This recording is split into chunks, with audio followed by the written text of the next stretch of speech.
Para entender la historia de Five Nights at Freddy's hay que olvidarse que estos son juegos y quiero que tomen realmente esta saga como lo que es, ¿terror? Sí, pero sobre todo ciencia ficción. Antes de comenzar, quiero decir que esta cronología la realizamos entre 3 youtubers conocidos de Five Nights at Freddy's y yo. Por lo tanto, agradecería que si les gusta el contenido de este juego, vayan a visitar sus canales. Ahora sí, empecemos. ¿Qué pasaría si dos amigos abren una pizzería? Esa es la primera pregunta que hay que plantearnos. Lo normal sería que todo vaya medianamente bien, con algún tipo de problemas, pero nada saldría más allá de eso. La pregunta cambia completamente si nos preguntamos, ¿qué pasaría si Henry y William abren una pizzería? ¿Quiénes son estos personajes? En un principio, grandes amigos. Henry, por un lado, era un ferviente y talentoso mecánico que cuidaba a su única hija, Charlie. No sabemos nada de su esposa, ni siquiera si tiene a alguien más en su familia. Y por el otro lado, William Afton. La familia de Afton estaba compuesta por 5 miembros. William, una persona con mucho dinero y con buena capacidad para la mecánica. Su hija menor, Elizabeth, este pendejo que no sabemos el nombre, pero llora todo el tiempo, así que vamos a ponerle Crying Child. Michael Afton, su hijo mayor, y su esposa, de quien no se sabe nada. Estos dos personajes unieron sus capacidades de mecánicos y con el buen capital que tenía William ahorrado, entre los dos abrieron un restaurante. Así fue como entre los años 1980 a 1982, supuestamente, Fredbear Family Dinner abrió sus puertas. La principal atracción de este lugar eran los animatrónicos. ¿Qué son? Bueno, básicamente eran robots que podrían ser controlados tanto por ellos mismos como por personas o por almas. Estos animatrónicos habían sido desarrollados por los dueños del restaurante, pero Henry destaca un poco más debido a que hizo un complejo sistema de resortes que permitía a la persona usar estos trajes. Solamente que tenía que ser extremadamente cuidadosa, ya que de lo contrario el mecanismo del mismo se activaría y la persona que esté dentro seguramente quedaría lastimada. Estos trajes híbridos darían a luz en un principio a su principal éxito, Fredbear y Spring Bonnie, dos animatrónicos que durante esos años 80 habían hecho furor y tan bien les estaba yendo a estos dos amigos que la competencia empezó a llegar. Y es por eso que a unos pocos meses de la salida de Fredbear Family Dinner llegaría su competencia Fazbear Entertainment, pero que esta no sería relevante hasta en un futuro. En paralelo a estos hechos, empezaban a haber roces entre la dupla principal, ya que William no solamente había abierto el restaurante para comer, sino que detrás de sus intenciones había algo mucho más oscuro: matar gente. Es por eso que en una fecha que desconocemos, William creó un nuevo local, Circus Baby Pizza World, y es en este donde presentaría sus nuevos animatrónicos, los Funtime. Estos animatrónicos estarían hechos bajo la empresa Afton Robotics, que como podrán imaginar, esta empresa era de William, aunque los Funtime no eran animatrónicos normales. Si bien tenía características muy innovadoras con respecto a los primeros trajes híbridos, estos Funtime estarían creados específicamente para matar. Una inteligencia artificial muy avanzada, poder abrir diferentes partes de su cuerpo y la posibilidad de hablar. Claramente no tenían una buena intención, pero a William se le volvería todo en contra cuando el mismo día de la inauguración de su local, a pesar de sus advertencias a Elizabeth, esta entró igual al cuarto donde estaban los animatrónicos para ver si estaba su robot favorito, Baby, y luego de que este animatrónico le ofreciera un helado para hacer que se acercara a ella, la mata. O bueno, no tanto. Mientras a todo esto, recordemos que William pensaba que ya todos los animatrónicos le ofreciera un helado para hacer que se acercara a ella, la mata.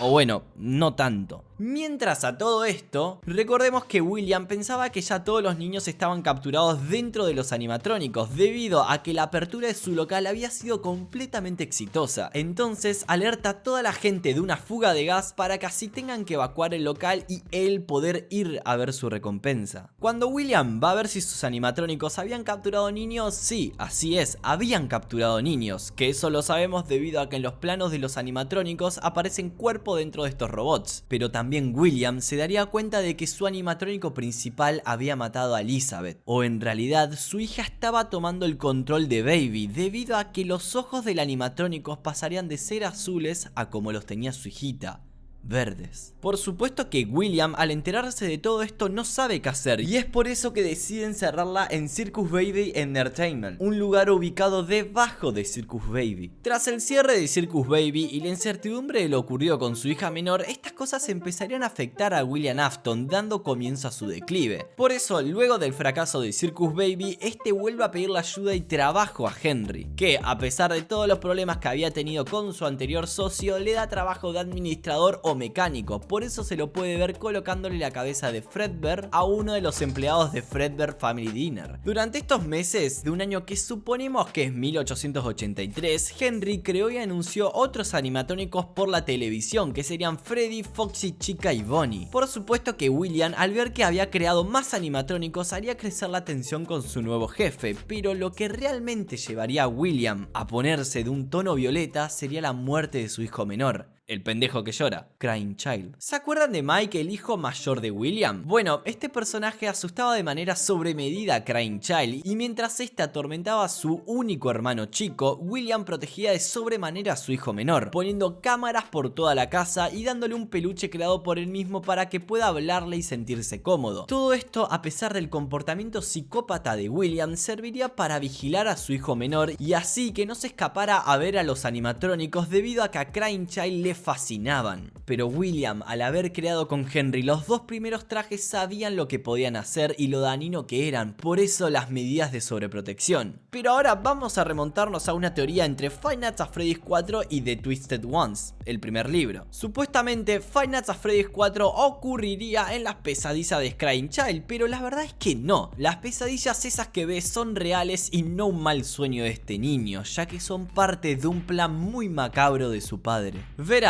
en la novela de The Twisted Ones, William crea un disco que hace tener alucinaciones con animatrónicos, exagerando su forma, su tamaño, etc. Algo así como la película de Batman, donde el espantapájaros tiene un spray que te hace sobredimensionar tus miedos. ¿Y cómo se relaciona esto con el juego? El tema de las alucinaciones, no Batman, no tiene nada que ver Batman acá. Bueno, tenemos que remontarnos a Five Nights at Freddy's Ultimate Custom Night, en donde los animatrónicos Nightmares aparecen en este juego, pero en este juego controlamos a William, entonces es imposible que William logre saber con exactitud cómo son estos animatrónicos, si es que en realidad son las pesadillas de su hijo menor. En otras palabras, ¿cómo sabes exactamente las pesadillas de otras personas? Con lo cual, si volvemos al primer libro, nos introducen que William creó discos ilusorios para hacer creer a la gente cosas que realmente no hay, y esto lo utilizaría con Crying Child para hacer que se aleje definitivamente de los animatrónicos. Por eso es que tampoco nunca lo vemos regañar a su hijo mayor por maltratar a su hermanito, debido a que este le estaba generando un trauma con los animatrónicos, cosa que a William le servía, aunque el error de William fue confiar demasiado en Michael, porque este no sabía dónde estaba el límite de la broma, ya que Mike asustaba a su hermano solamente por diversión, y el problema se desataría en ese año 83, en el lugar donde había comenzado y terminado todo, Fredbear Family Dinner. Mike y sus amigos llevan a Crying Child por la fuerza al restaurante para seguir molestándolos con los animatrónicos en el día de su cumpleaños, y siguiendo con la broma lo ponen en la boca de Fredbear simulando que se lo iba a comer, y desgraciadamente no solo simuló eso.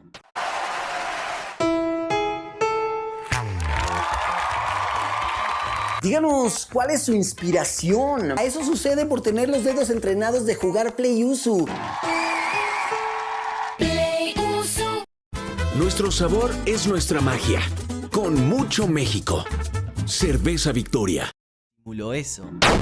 Como había dicho en un principio, el sistema de resorte de Henry era sensible, por lo que al introducir un niño dentro de la boca, el traje se cerró en la cabeza de Crying Child, que luego de eso el mini Afton entra en un estado de coma donde están todos los animatrónicos que él conocía y el peluche que le había regalado William, donde en esta pantalla se da a entender como que su padre le está dedicando las últimas palabras a su hijo, pidiéndole que lo perdone y diciendo dos frases que quedarían para muchísimas teorías. Vos estás roto, yo te reconstruiré. Por supuesto que esto lo dice debido a que a partir de la muerte de Elizabeth, él sabía que de alguna forma los animatrónicos lograban tomar el alma de la persona y adaptarla a su cuerpo, o por lo menos ahí alma y animatrónico convivían en un solo cuerpo. Una curiosidad de esta parte de la historia es que como estamos en 1983, si recorremos la casa de los Afton nos vamos a encontrar con un cuarto que dan a entender que es de una niña. ¿Y quién era la única niña que tenía la familia Afton? Elizabeth Afton. Por lo tanto, antes de ese 1983, la hija de William ya estaba dentro del cuerpo de Baby. Debido a la mordida del 83, las muy malas reputaciones y rumores que despertó que un animatrónico había matado a un niño, la gente había dejado de ir a Fredbear Family Dinner. Pero el problema de Henry no solamente estaría en su restaurante, sino que tenía un problema aún mayor con William, que seguramente le iba a culpar a este de la muerte de su hijo, ya que recordemos que el sistema de resorte de estos trajes había sido obra de Henry principalmente. Y aparte, William no solamente había sufrido un daño mental increíble por la muerte de sus dos hijos menores, sino que había comenzado un plan de venganza y de investigación del remanente. ¿El qué? El remanente, una sustancia que segregaba el animatrónico si se prendía fuego una vez que tenía un alma dentro. Como sea, el remanente se podría extraer de los animatrónicos y colocar en otros. Por eso la única forma de destruir a un alma dentro de uno de estos robots es destruyendo todo el remanente. Por más de que si el remanente de una persona estaba en 3 animatrónicos distintos, con que se destruya solamente uno, el alma de esa persona seguía quedando en los otros 2. Creo que se entendió. El temor de Henry por su vida y la de su propia hija estaba muy justificado, y es por eso que crea un animatrónico especializado en proteger,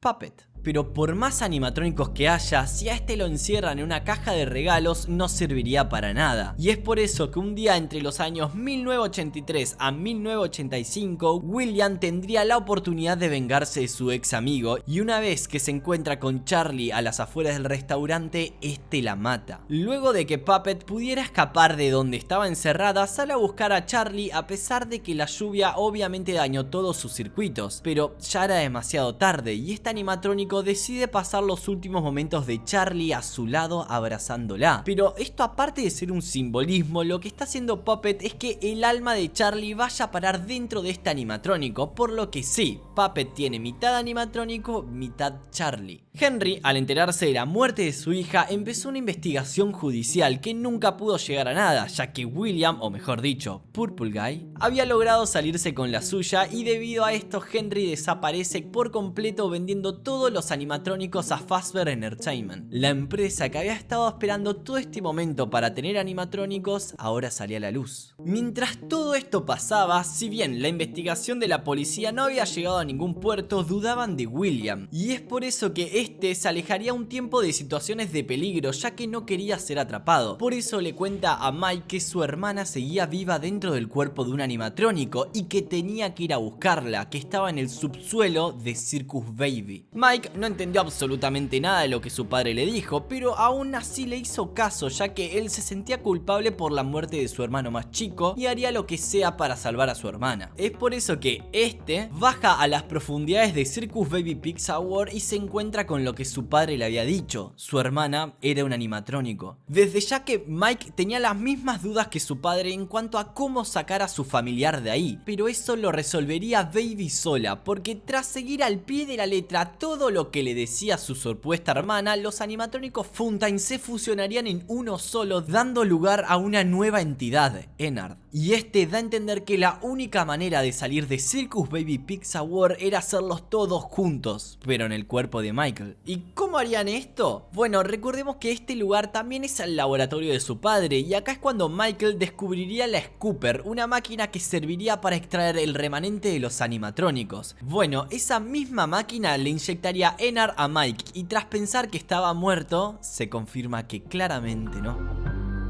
Lo que pasaría en las siguientes horas es que Mike expulsa a todos los animatrónicos de su cuerpo debido a que no aguantaba toda esa cantidad de remanente, y luego de que se desmayara al borde de la muerte, una voz, la voz de su hermana, le dice: no morirás. Esto hace que Mike se levante y pueda estar vivo debido a que todavía en su cuerpo tenía remanente. Y como habíamos dicho, el remanente solamente puede destruirse si estaba todo junto, por lo que Mike y los animatrónicos Funtime estaban directamente relacionados. A pesar de esto, su hermana escapa junto con Enar por las alcantarillas para luego dar paso a que la pantalla se apague y empieza a sonar un mensaje de Mike dirigido a su padre, terminando con la frase: Por los que se atreven a ir con esos amigos. ¡Tecate! Por ti, evita el exceso. Volviendo a Fazbear Entertainment, ella se apague y empieza a sonar un mensaje de Mike dirigido a su padre, terminando con la frase: iré a buscarte. Volviendo a Fazbear Entertainment, ¿se acuerdan que esta empresa con la partida de Henry había comprado todos sus animatrónicos?